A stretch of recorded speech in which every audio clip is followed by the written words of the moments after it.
No, yeah, I don't sit up here. I just introduce you and leave introduction of the panel to you. Well, welcome to the beginning of the last day of our symposium on After the Land Use Planning Commission What?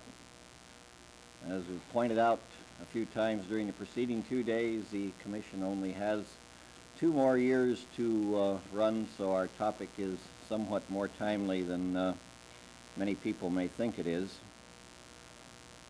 The first 4 panels dealt with the functional management of land, and they did not come up with any sweeping suggestions or alternatives, which was not expected, but they did lay out a few new ideas.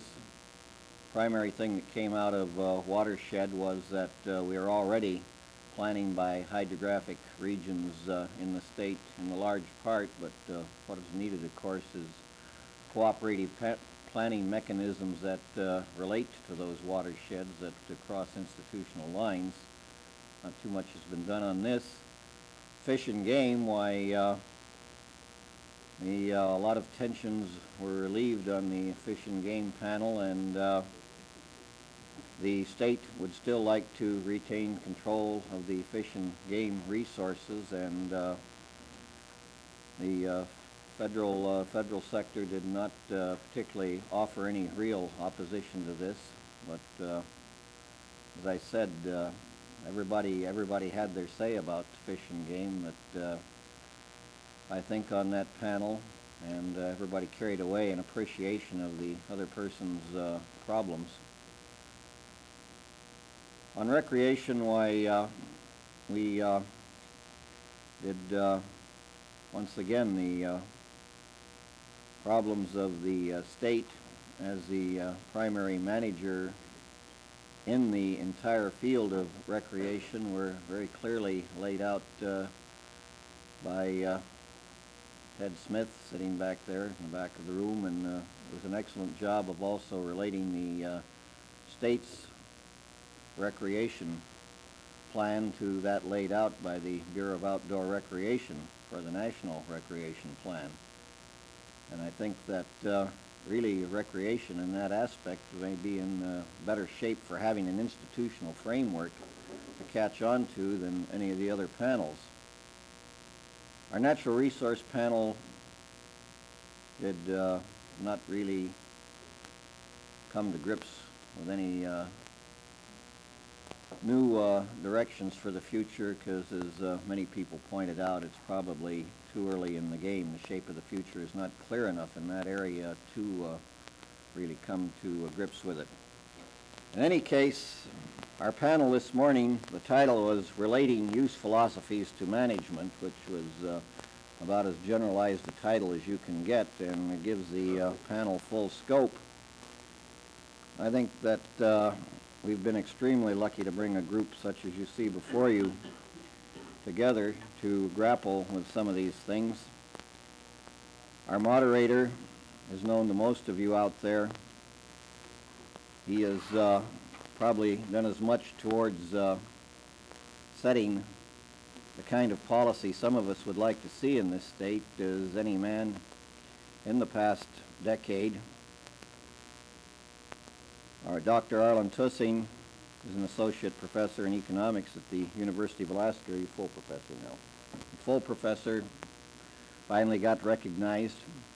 It's his due. Full professor in economics, the Institute of Social, Economic, and Government Research at the University of Alaska.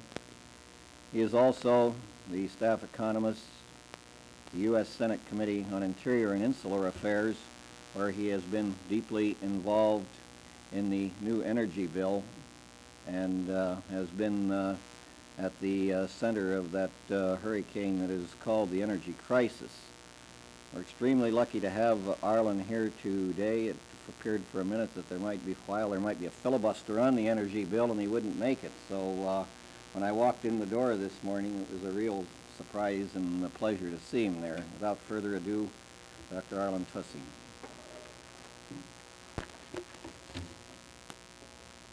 Thanks, Walt. It was It was just touch and go getting here. My plane left Washington at 6 yesterday evening, and the Senate started voting on the bill at 4 o'clock. So, well, I'm here, and I'm going to introduce this topic with some generalities and try to avoid some of the bitter specifics that I was involved in when I was working on problems of land use in Alaska, and let the panelists themselves get into the nastinesses. Alaska is at the focus of the conflict of at least 3 philosophies of resource use, each of which represents a different historical period in American thinking, and the older of which philosophies still continue to have great viability and the support of significant sections of the population. I'd call the three general philosophical positions: the boomer philosophy, the classic conservationist position, and the new environmentalist position. The boomer sees all resources as basically as renewable, or as, for practical purposes, unlimited. That to the extent that a resource is in geologically limited supply, economically it's regarded as renewable through new exploration and discovery. And the boomer assumes that resources exist for the use of human society, and that the least possible obstacles ought to be placed on their consumptive utilization. This philosophy has as its institutional expression in our country the mining laws, Homestead Act, and represents still the philosophy of most people, for example, in the mining industry. The classic conservationist position is the one I associate, say, with Gifford Pinchot, Harold Ickes, and the earlier conservationist spokesman. It emphasizes the distinction between renewable and exhaustible resources, and is not opposed to development. In fact, the classic conservationists emphasize the maximum use of renewable resources, and the slogan "maximum sustained yield" is a product, or let's say not just a slogan, but a criterion for development, the product of this period and this point of view. The classic conservationist was much more conservative or conservationist in terms of what he saw as non-renewable resources, and there was a great emphasis on preserving minerals and other exhaustible resources, of slowing down the rate of development so some will be available for future generations. And while the boomer, or philosophy, he advocated open entry and rapid disposal of resources to private enterprise in the hope that they would be put into development most rapidly that way. The classic conservationists generally advocated public ownership. Public ownership of the resource stock for renewable resources in order better to implement the sustained yield philosophy, and in the case of exhaustible resources, public ownership to limit the rate of development. The new environmentalist tends to see all resources as exhaustible or limited.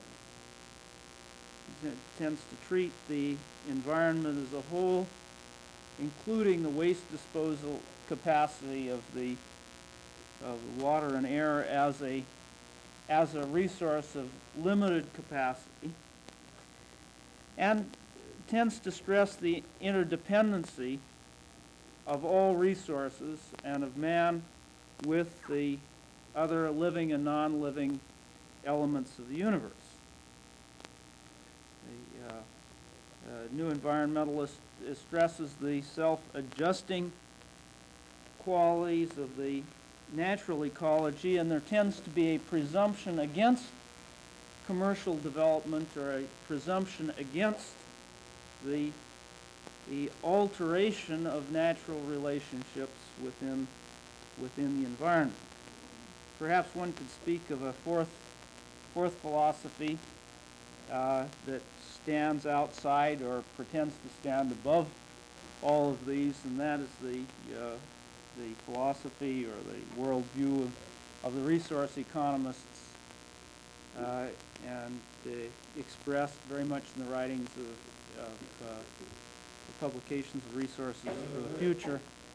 I won't develop that because I think that's a managerialist philosophy that may well be a way of an attempt to reconcile the other three.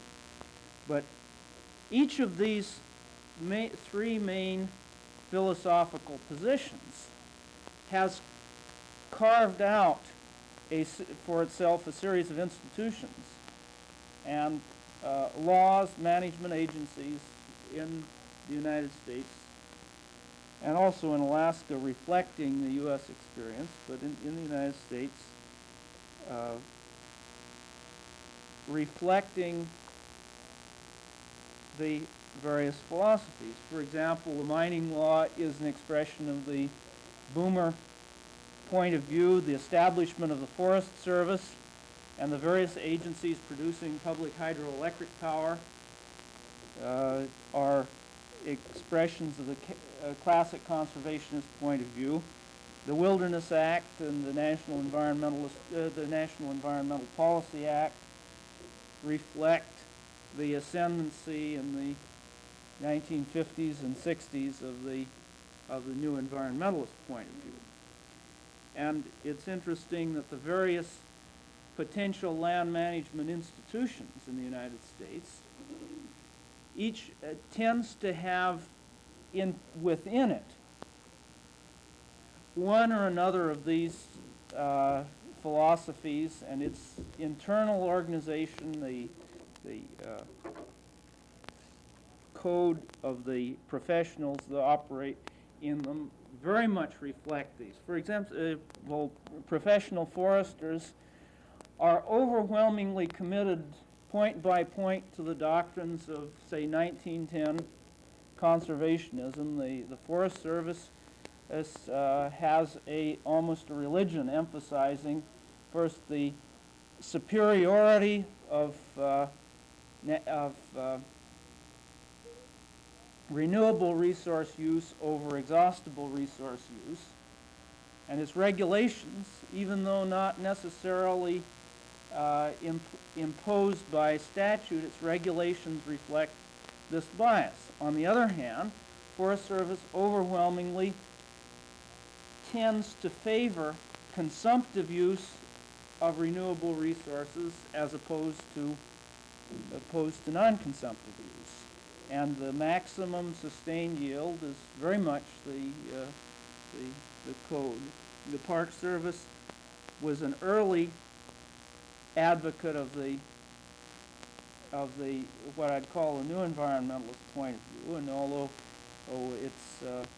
it is ostensibly oriented to outdoor recreation, the Park Service's concept of outdoor recreation is an extremely conservative one, in the sense of the Park Service tends to shy away from any sort of intensive consumptive recreational use of land. Now, some of the environmentalists I know will say, well, that's an exaggeration. The Park Service is really an exploitive group that's not that conservative. But from the point of view of these three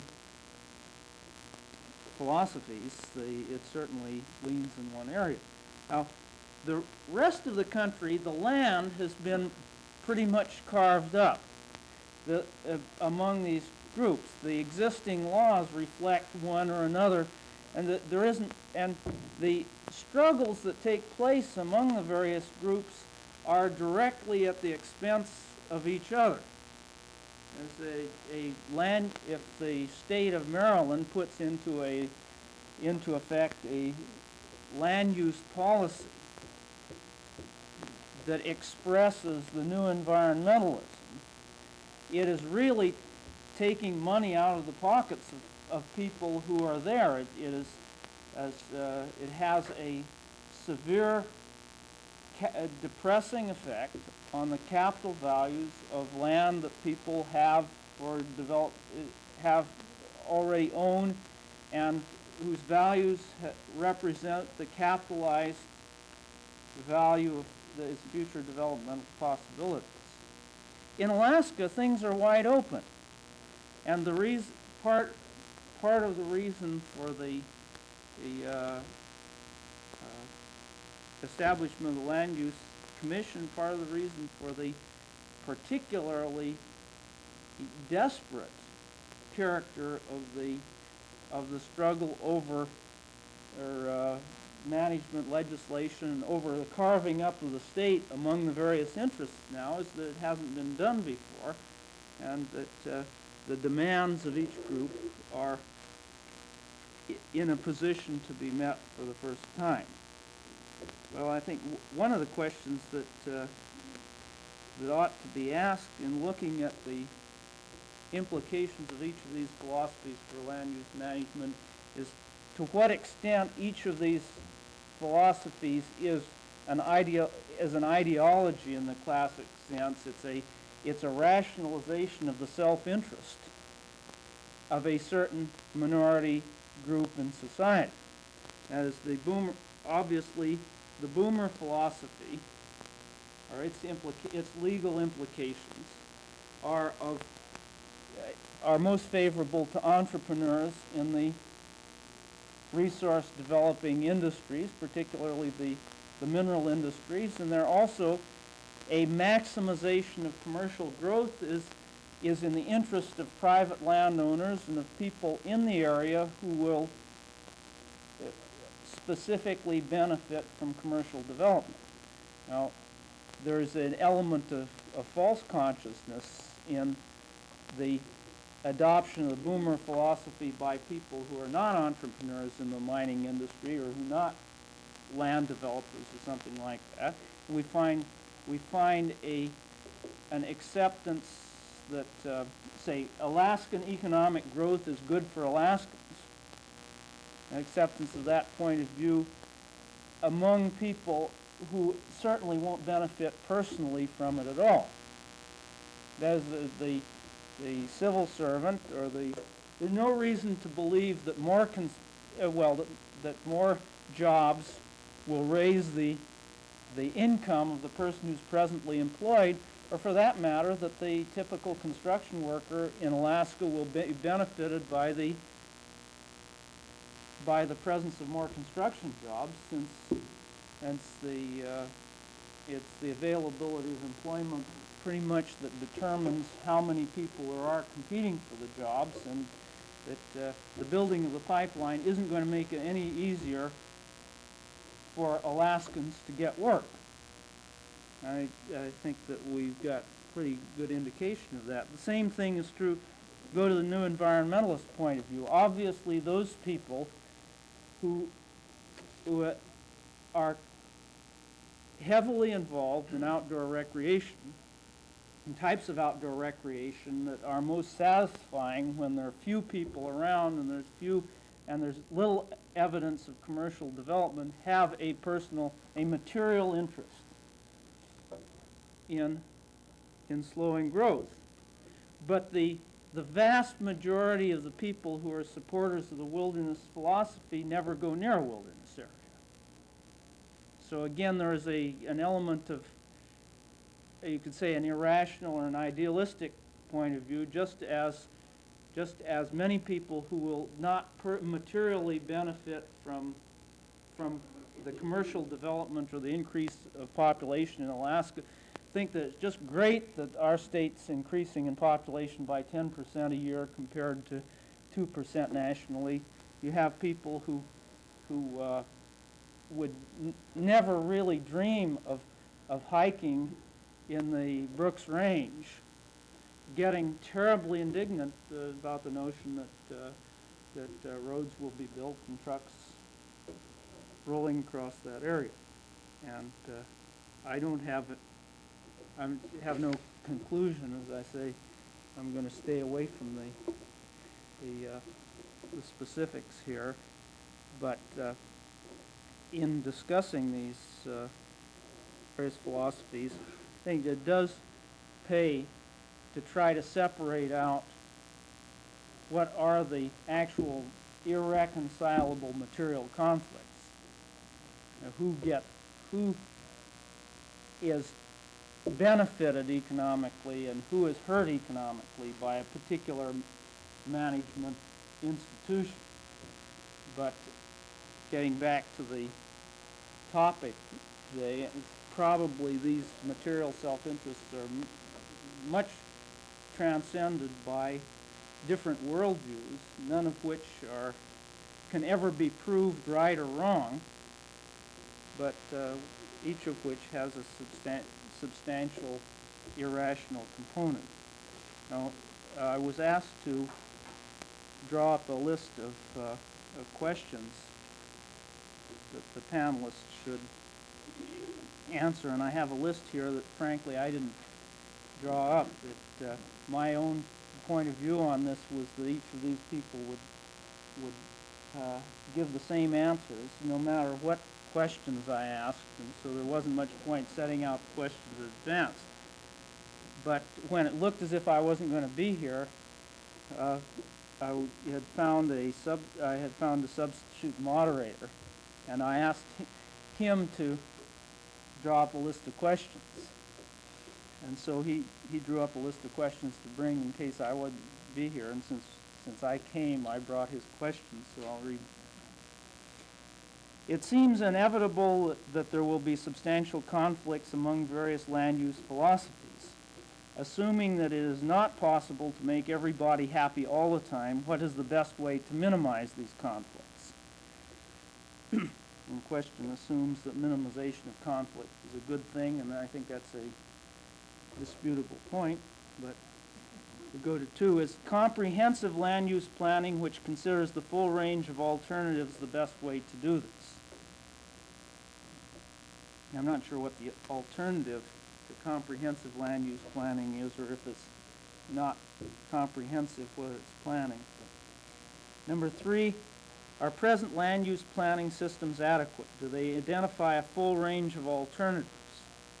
Are they able to measure the costs and benefits of the various alternatives?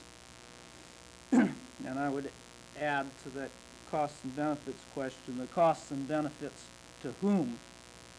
And if in fact you can measure the costs and benefits, and the costs are all imposed on one set of people and the benefits all go to another set of people, how do you resolve that question? Do present methods and procedures for making land management decisions take into account social, economic, and ecological concerns? And in the past, the interests of the state of Alaska, the Alaska Natives, conservationists, developers, and the federal government have been characterized as conflicting. Are these interests always in conflict? Assuming there are conflicts, how should they be resolved? And then I'd say again, should they be resolved?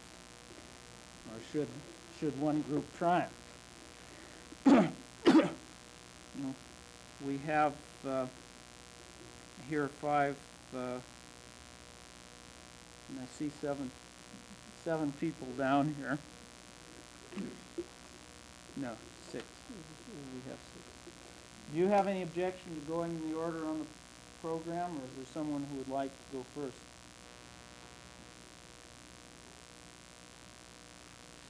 Well, I will start with start with Jack Hession. Should be 5 to 10 minutes to set it off. Thank you, Arlon. Distinguished members of the panel, I'd like to apologize for not having a copy of these remarks for you, but as usual, I got around to it at the last minute, and looking at it this morning early, I'm not so sure it would have been advisable to pass it out anyway. I've selected as my topic wilderness preservation and cooperative management systems, or cooperative management systems as a fallback position. This symposium is based on the assumption that cooperative management systems among federal, state, municipal, and private owners are required if certain goals, left unstated, are to be achieved in the use of all of Alaska's lands. As the introduction to this symposium states, quote, these management systems, these cooperative management systems, would eventually have been desirable in any case. The Alaska Native Claims Settlement Act makes them imperative for Alaska's future, unquote. This paper focuses on the question of whether cooperative management systems are desirable, much less imperative, for the preservation of wilderness values on the public, in other words, the federal lands. At this point, I'd like to emphasize that I'm talking only about wilderness preservation as defined under the Wilderness Act. Obviously, cooperative management agreements are necessary, are desirable, are imperative in such cases as wildlife management in parks, national parks open to both sport and subsistence hunting, wild river management, where you have a river crossing jurisdictional lines, ecosystem or watershed management, wildlife management of wide-ranging species, such as caribou, wolves, and perhaps species of migratory birds. And just to take another example, ecological reserves as identified, for example, by the International Biome Program. But I'm talking strictly about wilderness preservation, despite the obvious fact that these other concerns that I mentioned are obviously related. And it may be artificial here to draw this hard distinction, but nonetheless, I'm proceeding on that basis. Preservation of meaningfully large tracts of representative wilderness in Alaska is probably possible only on the federal lands.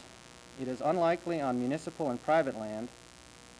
And private land, of course, is primarily going to be land under native ownership because of the size and configuration of these lands. De facto wilderness on state land is also unlikely to receive much consideration for permanent protection because state governments have tended and probably will continue to represent local development interests primarily. Opportunities for wilderness preservation are present within the existing national park, wildlife refuge, and national forest systems. Practically all the 7 million acres in the existing national parks and monuments in Alaska qualify for inclusion in the National Wilderness Preservation System. Park Service wilderness proposals for Glacier Bay and Katmai include almost all of the acreage within these limits, and the Mount McKinley National Park wilderness proposal will probably recommend most of that park for wilderness system protection also. Wilderness proposals for some of the existing units of the wildlife refuge system must contend with selections by village corporations and with the use of all-terrain vehicles, especially snowmobiles. Nevertheless, millions of acres of qualified wilderness have already been proposed by the Bureau of Sports, Fisheries, and Wildlife here. On Forest Service lands in Alaska, there are no formally designated primitive or wilderness areas, but there are several wilderness study areas of essentially a non-representative sort that may be ultimately considered for inclusion in the wilderness system by Congress. Given the Wilderness Act, there seems to be no need for a cooperative management system for the preservation of wilderness lands within the existing, and I underline existing, national park, national park and forest systems. With respect to the wildlife refuge system, cooperative management agreements between the Bureau of Sports, Fisheries, and Wildlife and the village corporations are implicit in the provision in ANSCA which requires that refuge lands selected by the villages be managed in accordance with the rules and regulations of those refuges. A formal agreement already exists between the Bureau and the villages in the Clarence Road National Wildlife Refuge. Another agreement is being talked about for Kodiak National Wildlife Refuge. Should Congress ultimately place refuge lands in the wilderness system, the cooperative management agreements could also incorporate provisions to protect refuge wilderness adjacent to native-owned lands and perhaps wilderness designated by villages on their lands. There are additional opportunities for wilderness preservation on federal land outside the existing park, refuge, and forest systems. Much, but not all of this de facto wilderness, federal wilderness, can be found in the D2 withdrawals, especially the original withdrawals of March 1972. Yet until Congress acts on the various D2 proposals, we do not know how much of these D2 lands, if any, will become part of the forest systems and thus be eligible for review under the Wilderness Act. Under Secretary Morton's proposed D2 legislation, only new park and refuge areas would be reviewed under the Wilderness Act. In new national forests, the Forest Service would have discretion to select wilderness study areas at a later date, should they so desire.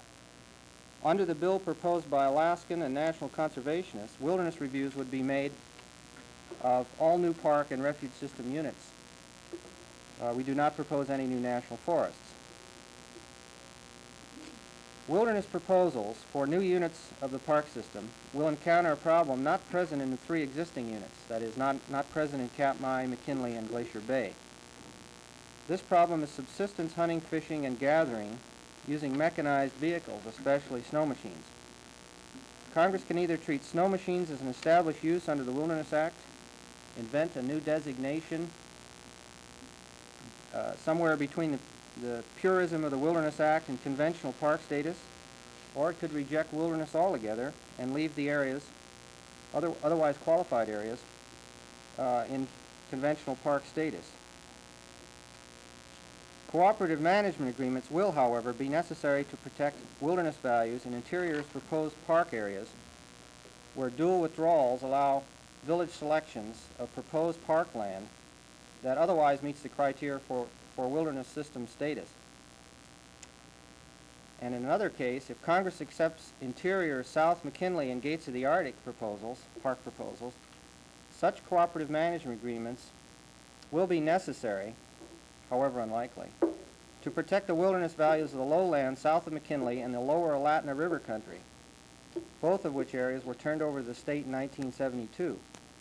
Congress can reject the state's claim to these lands in favor of federal, in other words, Park Service jurisdiction over these key lowlands. This would assure protection of the wilderness values and is preferable, in my opinion, to an agreement by two parties pursuing widely disparate goals.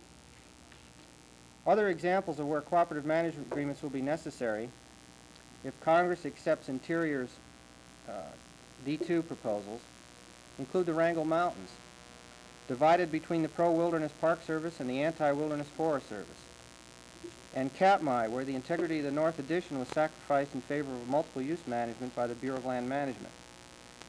Conservationists will work in Congress to restore the D2 withdrawals to at least their original condition, that is, at least to their state as of March 1972. I conclude that cooperative management agreements between the state and federal governments to protect wilderness values are probably unworkable, undesirable, and can be avoided, provided, and only provided, Congress rejects Interior's recommendations in several of these cases, and instead provides for Park Service or Fish and Wildlife Service jurisdiction for these lands. The status of the lands in question is still fluid, as Arlon was mentioning previously. With Congress not bound by the 1972 out-of-court settlement between Interior and the state, nor by the results of Interior's recent distribution of these withdrawals between itself and the agricultural department.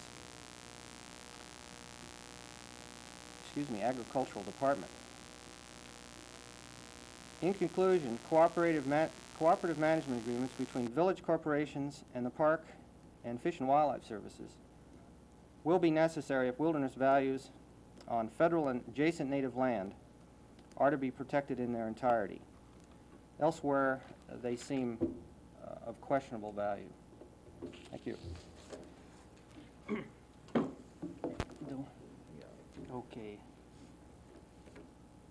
I think the the one intruder here is Don Samasco.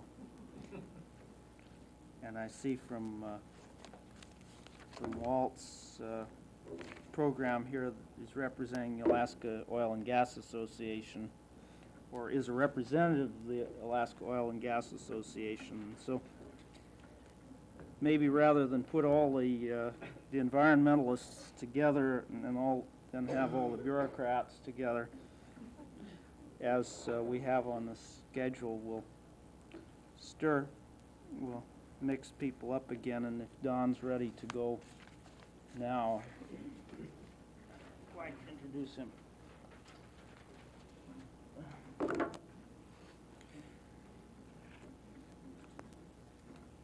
I think one of the biggest problems that we've encountered over the last several years is a lack of communication between the various users of the land. We run into terms such as Arlon has used describing what I guess I am, a boomer, and immediately comes to mind the outdated picture that most people have of in my particular field, the oil industry. I'm sure all of you have seen the 1932 late movie with Clark Gable dropping the nitro down the hole at the last minute as his lease is about to be terminated, and the explosion goes off and the oil spews through the top of the derrick, and they stand around and yell a lot while it's raining on them. And the next scene shows them sitting in the back of a Cadillac car with two blondes wrapped in ermines smoking big black cigars and drinking whiskey. And they say y'all.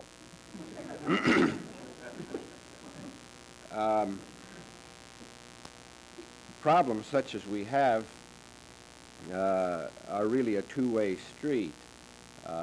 There is no single cause to any problem, and I might play the devil's advocate in my own industry and say that most of the blame in people having this impression of the oil and mining industries, if you will, lies with those industries themselves.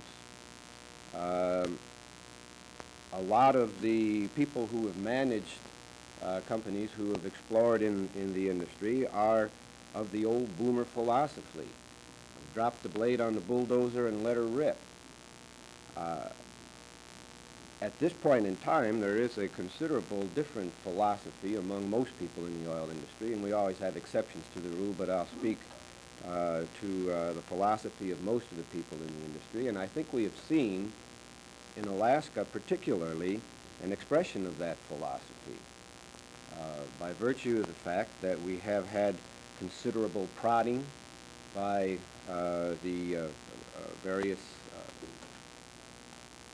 users of land other than the oil industry, the concern of the wilderness people, the concern of the Sierra Club. All of these things are not altogether bad in the eyes of the oil industry. For example, speaking specifically to the pipeline, the amount of engineering work and the amount of study that went into preparing the environmental impact statement ultimately would have had to be done by the industry, or by the pipeliners at least. It was a matter of when. And I think that, maybe not in public, but at least in private, a good many people involved in that preparation will feel that it was a good thing. The people involved in, for example, the building of the pipeline are just as concerned with the possibility of a rupture and an oil spill as the environmentalist is, although perhaps for different reasons. The reason of the people in the oil industry, and this is not to say that he does not have concern for the environment, but the reason for the person involved in transporting the oil through that line is that's a means of his livelihood, that's a means of getting back the investment that he has in it, and that oil is worth a lot of money, and he doesn't want it spilling around the ground for that reason, in addition to the fact that he is not particularly happy about despoiling the wilderness. I think we've seen at least a beginning of a cooperative or communicative effort. We have seen the first oil field of modern times in Alaska that has brought the industry to the state in the middle 1950s, the Swanson River field, exist compatibly in the Kenai National Moose Range. I think those of you who have had an opportunity to go to the North Slope and view the operations that have taken place recently, and I will admit there have been mistakes made up there. Everybody makes them in the past, but the recent operations up there have a very definite concern for minimizing the impact on the environment. There is no way that man is going to intrude upon the wilderness without having his impact felt, even to the extent of a footprint, but if we weren't to go to that extreme. But we can work cooperatively to minimize it, and I think we have a sterling example on the Arctic slope of that type of cooperation.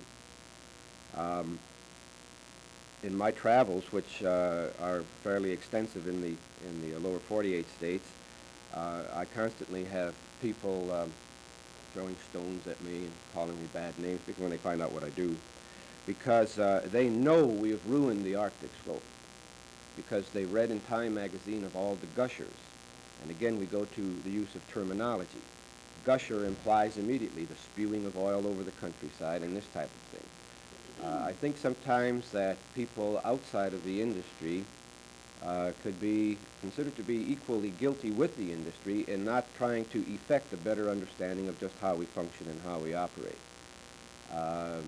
The movie industry back in the 30s, I think, has built an image that we're guilty of allowing to stand.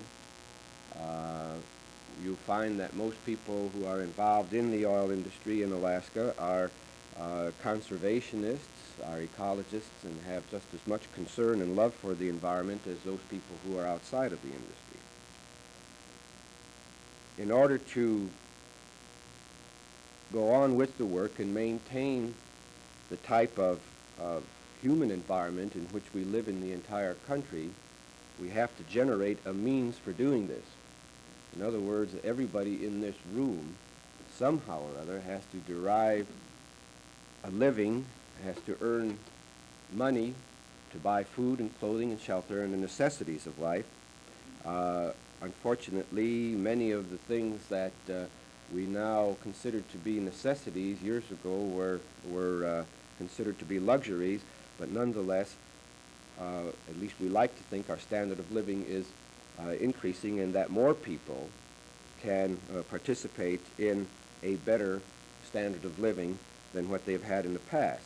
And in order to accomplish this, the means to do it, the monies that are necessary to, for example, fund the Game and Fish Department in the state of Alaska, the monies necessary to fund the Forest Service, the monies necessary to fund the people who are implementing the requirements of the NEPA Act, all must be generated somewhere. And the sources that we have for that in Alaska, unfortunately or fortunately, happens to be natural resources. I would like to make one comment that concerning one of the statements that Arlon made, and that was with respect to how the building of the pipeline is going to be able to financially at least benefit the average Alaskan.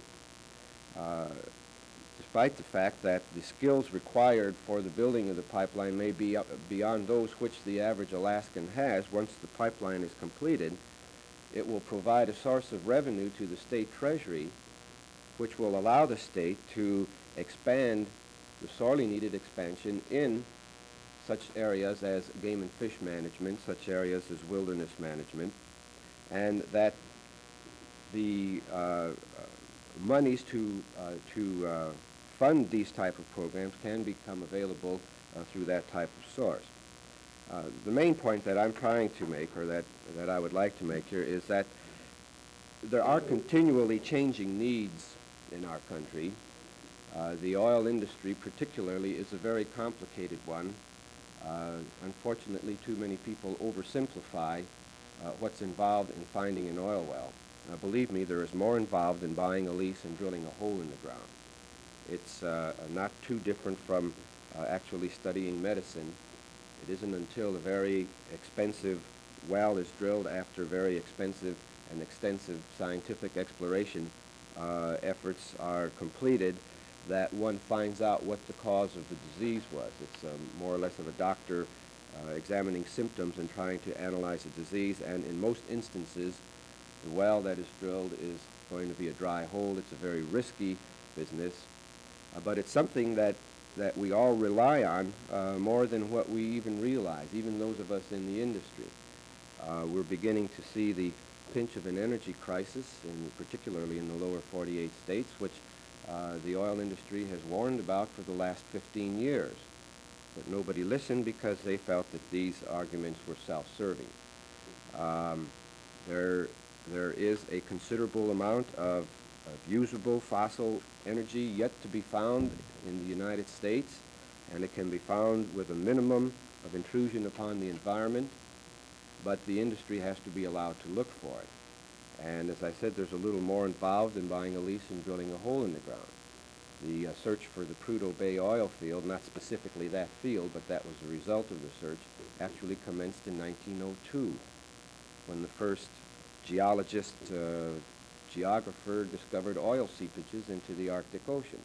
And as a result of an accumulation of knowledge over the years and a considerable effort on the part of a lot of people, including the federal government and the Navy program and the Naval Petroleum Reserve and private industry and its activities since 1958, the Prudhoe Bay oil field was found.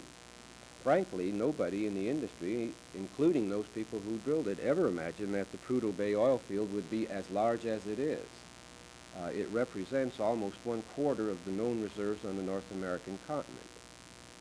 It represents about, when it becomes fully producible, it represents about 1/3 of the amount of the oil that is being cut off from the Middle East at the present time. It will produce about 2 million barrels a day when the pipeline is completed. The embargoed oil from the Middle East represents approximately 6 million barrels a day. It's a very substantial thing that we find that the people in the United States need and must have if we're going to maintain the style of living to which we've become accustomed. And I don't know that anybody is willing to go back to the good old days of the outhouse and stoking up the woods or the coal-burning stove in the mornings as I had to when we were kids. We've come to rely on the benefits that the industry has provided for us, and if we're going to do this, I think we're going to have some development of our resources. We can't just stop the world. Basically, I'd like to conclude by saying that it's a two-way street.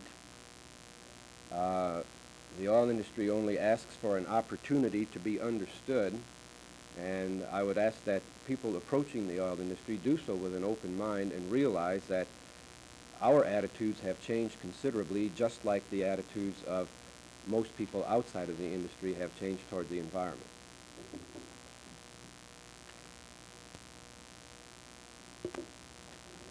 Your advocacy of the industry probably isn't strong enough. The 2 million barrels a day is almost the entire Middle East shortfall.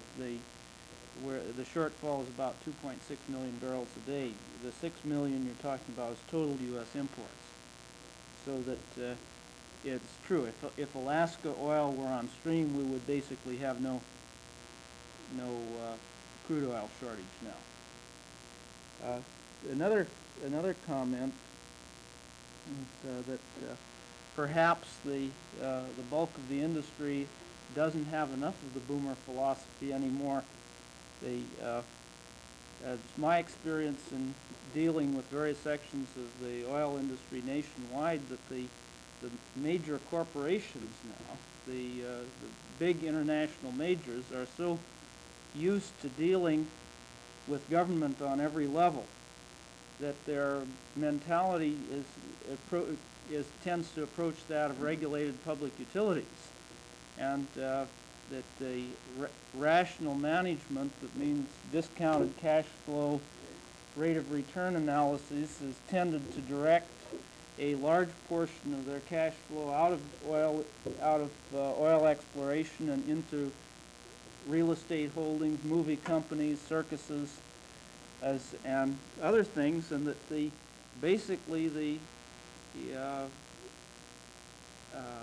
point of view of many of the international majors is extremely conservative and extremely pessimistic about the ability of new exploration to increase domestic reserves. And if you go down the big majors and ask their point of view on whether it's possible to increase the total domestic oil production either by increased OCS leasing or with higher oil prices, their responses will be generally negative, while the smaller independent producers who tend to take a classical boomer point of view are extremely optimistic, and they say there's a lot more oil to be found. Just give us the price incentives, take the environmentalists off our back, and let us go, and we'll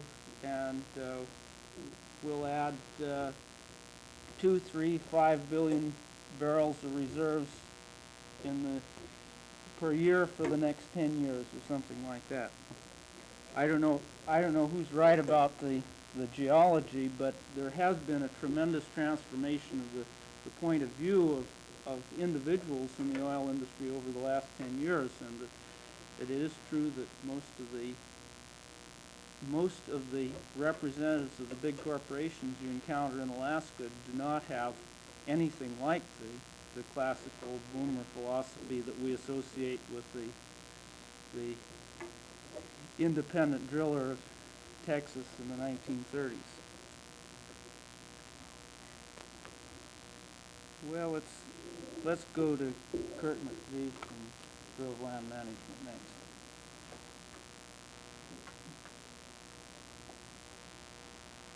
Maybe with the investment by some of the oil companies, as Arlon mentioned in the movie production, that the image will be changed on. I hope they remain as entertaining. Well, doesn't Gulf own the company that produced that latest one on the oil industry? Oklahoma Crude, yeah, I think Gulf owned the company that produced that.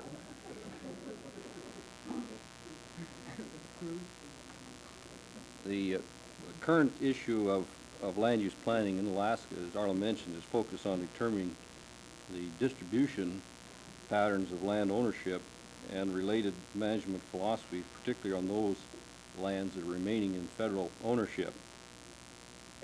I think this is an important enough decision to justify competitive type planning studies and the involvement of many people and many philosophies. Equally, or maybe more important, if taken within a certain context, is the choice to be made on the 104 million acres of state land and the 40 million acres of native lands. In both cases, these selections will be made where populations are most concentrated, and you can already witness the pattern of state selections that have been made to this date, about 67 million acres. These are along the highways and the railroad systems and adjacent to the major communities. The Alaska Native Land Claim Statute requires village selections to be made within close proximity to the village, within a 25 township block of lands that were withdrawn.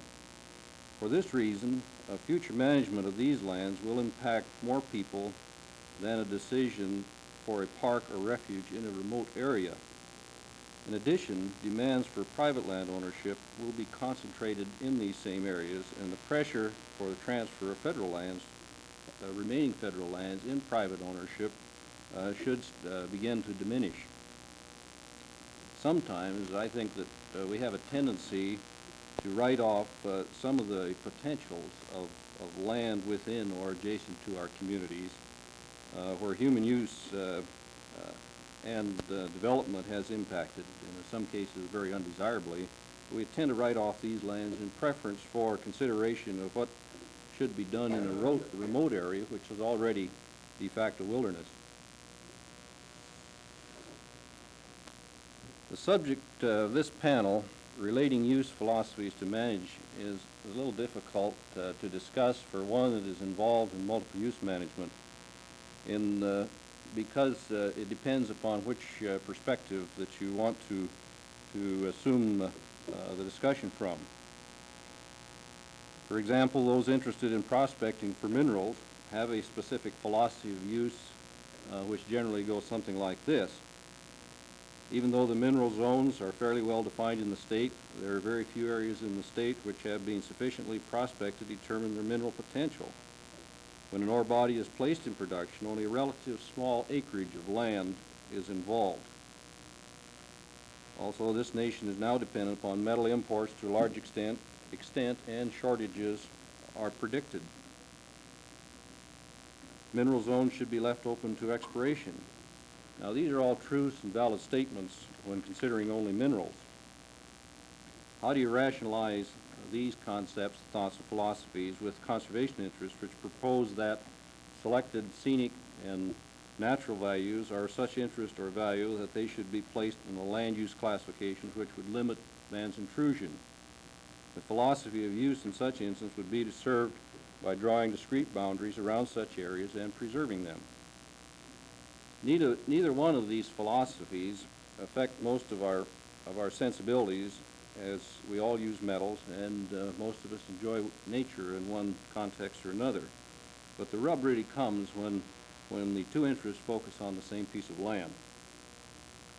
There's not been a perfect system developed for resolution of land use conflicts. Quantification is difficult, economic analysis almost impossible in many instances. Conclusions are usually reached through subjective processes using a variety of tools, including economic analysis, public review, resource analysis, and so on. I believe there's a very important step in the analytical process before we discuss use philosophies, and I'd like to outline a sequential process which would tend to obtain a perspective based upon the character of the land and its potential.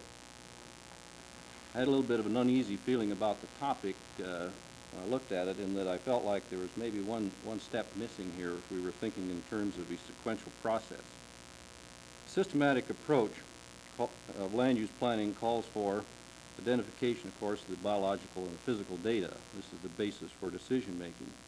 It's easy, of course, never to get past this point and always argue that you need additional information. I like to think of this process as comparable to the philosophy of significant figures in mathematics. If a final decision is rounded off to the nearest 10, then it's a waste to develop resource data to 2 decimal places to reach the decision. Within the processes which I would advocate, step 1 would be that all lands uses are constrained or limited by a series of natural factors. In Alaska, typical limits are set by the soils, the permafrost, seismic zones and fault areas, water quality, quantity, the climate, topography, and vegetation. Step 2 would be the preparation of a resource profile. Where are our forests? Can we categorize areas having commercial potential? The minerals, the metallics, the hydrocarbons. Where are the wildlife use areas? Particularly, where are the critical use areas, the migration routes, the calving and wintering areas, the denning areas for the wolf and the bear, waterfowl nesting resting areas, the spawning and fish migration routes. What are the unique natural attractions? The waters, the rivers, lakes, the scenery, the glaciers. How about ecological examples which have scientific values? The volcanic zones, historic and cultural features, also identification of potential agricultural or grazing lands.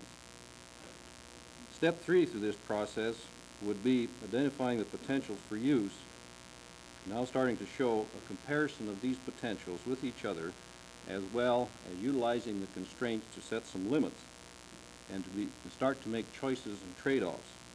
At this stage, we could begin to identify those services necessary to use lands, roads, trails, power sources, and so on. Choices are not always made in black and white terms, and we need to consider the opportunity for partial trade-offs and compromises.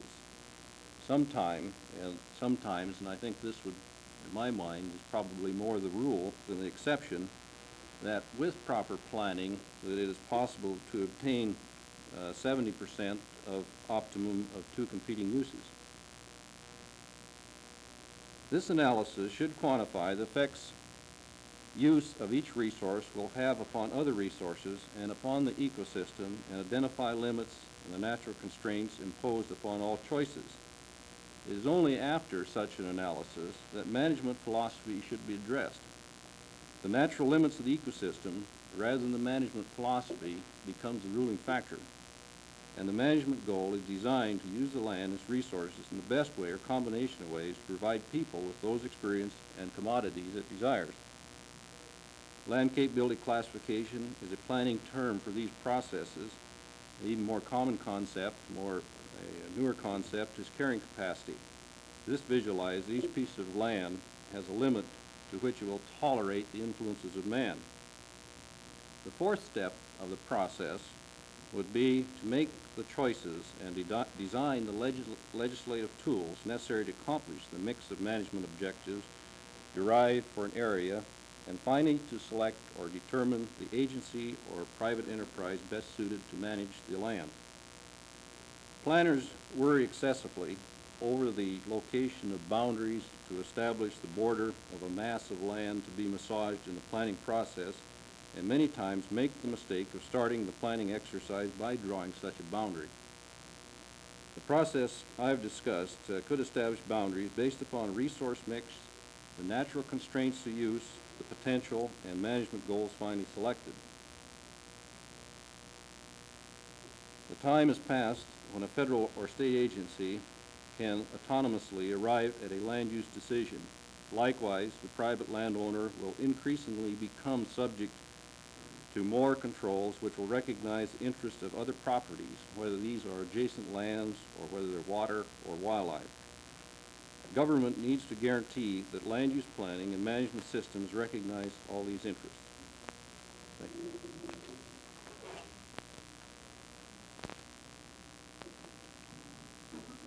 One of the features of the land use of the Alaska Native Claims Act that hasn't been widely recognized or focused on, but which will be of increasing importance in public consciousness, is the fact that the Claims Act is the biggest land disposal to private interests in U.S. history in terms of a single land grant or a single series of land grants. It exceeds the largest of the railroad land grants by some 4 times. And if defined as if the native settlement is defined as a grant of